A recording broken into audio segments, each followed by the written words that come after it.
वो हरे कृष्णा। आप सबका स्वागत है हमारे इस हरि नाम आश्रय के एक और सेशन में। तो कल हम बात कर रहे थे कि कैसे श्री चैतन्य महाप्रभु भगवत नाम के जाप की, भगवत नाम के शरण लेने के चार सात लाभ बताते हैं, 7 बेनिफिट्स ऑफ चैंटिंग हरे कृष्ण।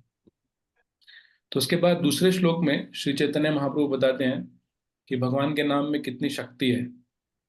तो बोलते हैं नाम नाम अकारी बहुधा निज सर्व शक्तिस, कि भगवान ने अपने नाम में अपनी सारी शक्तियां निहित कर दी हैं। तो आप थोड़ा सोचिए, भगवान रामचंद्र की कितनी शक्ति थी। भगवान रामचंद्र जब छोटे से बालक थे, उन्होंने ताड़का को मारा, और मारीच को तो ऐसा बाण मारा कि वो मॉरिशस जाके गिरा, और सुबाहु को मारा, और बाद में कितने सारे असुरों को वहां पर मारा। एक बार तो खरदूषण के साथ 14,000 असुर एक साथ आक्रमण कर दिए थे, लेकिन भगवान रामचंद्र ने अकेले 1 घंटे में 14,000 राक्षसों को मारा। बाद में रावण को मारा, कुंभकर्ण को मारा। रावण जिसके नाम से देवतागण भी कांपते थे, भगवान रामचंद्र ने उनको मारा। तो भगवान रामचंद्र के, जब वो ऐसा बोलते हैं, जब वो धनुष बाण उठाते थे तो चारों दिशाओं में असुर, राक्षस, गंधर्व सब लोग कांपने लगते थे। इतने शक्तिशाली भगवान रामचंद्र के बाण हैं। फिर भगवान कृष्ण की शक्तियां, कि जब वो नन्हे से छोटे से बालक थे, तो पूतना उनको विष पिलाने के लिए आई थी, अपना स्तन पान करा के, और भगवान ने अपने होठों से उसको मार डाला। इतनी भयानक राक्षसी थी कि भगवान, फिर भी भगवान ने उसको अपने होठों से मार दिया। और फिर वो अपने वास्तविक रूप में आ गई। वो 12 मील लंबी थी, इतनी बड़ी राक्षसी थी। भगवान ने होठों से मार दिया। फिर एक और असुर आया था, शकटासुर। भगवान ने उसको अपने पैर के अंगूठे से ऐसे करके थोड़ा सा मारा, वो मर गया। हरी बोल। उसके बाद भगवान ने तृणाव्रत का हाथों से गला दबा दिया, वो भी मर गया। तो ये इतने बड़े बड़े असुर थे, इतने भयानक भयानक असुर, कि देवता लोग भी उनसे डरते थे। फिर उन्होंने कंस को भी हाथ से ही मारा। कंस को मारा, कंस के जो पहलवान थे उनको मारा। तो कृष्ण कितने शक्तिशाली, उन्होंने गोवर्धन को धारण किया अपने बाएं हाथ की छोटी उंगली को, छोटी उंगली पर, 7 दिन और 7 रात तक। तो ये भक्त कृष्ण की शक्ति है।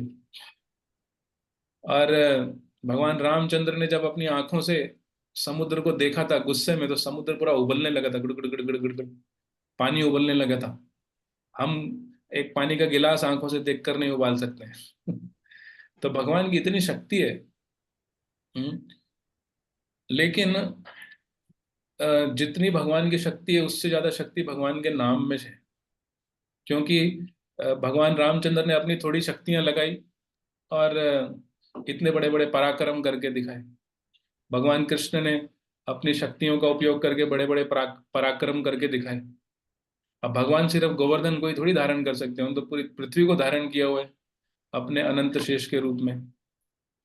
तो भगवान में इतनी शक्ति है, लेकिन अपनी थोड़ी सी शक्ति का प्रदर्शन करते हैं और बड़े बड़े पराक्रम करके दिखाते हैं।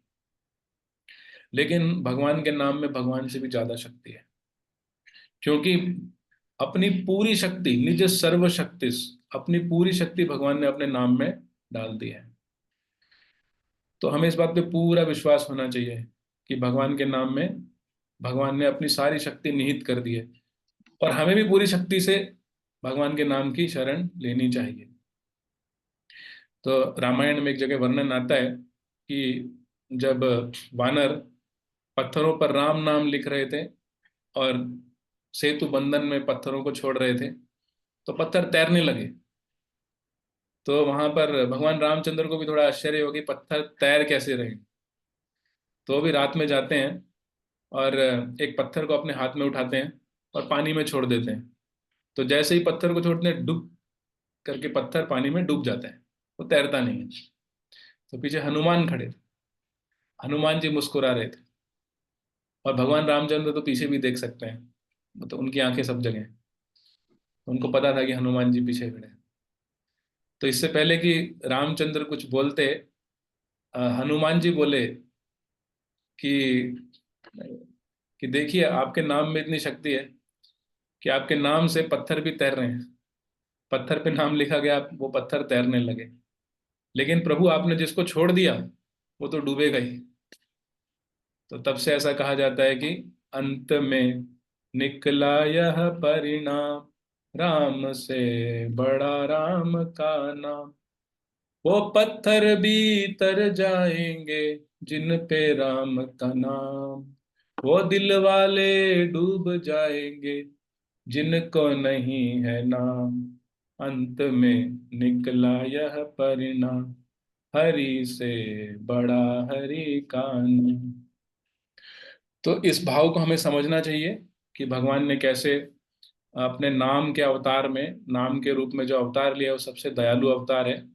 भगवान दूसरे युगों में असुरों को मारते थे अपनी शक्ति से, लेकिन आजकल तो कलयुग में तो सबके अंदर ही असुर बैठा हुआ है। हमारे अंदर असुर भी है और हमारे अंदर देवता भी है। हम कभी असुर की तरह व्यवहार करते हैं, कभी देवता की तरह, दोनों हमारे अंदर ही हैं। तो भगवान का नाम असुर को नहीं मारता है, हमारे भीतर जो असुर है, आसुरी आसुरी स्वभाव है, उसको मारता है। और आसुरी स्वभाव जब अंदर से मर जाता है तो अंदर क्या बचता है? देवता का स्वभाव। तो भगवान नाम में इतनी शक्ति है कि वो असुरों को भी देवता बना सकता है। तो हम एक माला करेंगे इस बात को ध्यान में रखते हुए, भगवान के नाम की शरण लेते हुए। तो आप सब लोग कमर सीधी करके बैठ जाइए, एकदम सीधा बैठ जाइए और 3 गहरे सांस लीजिए।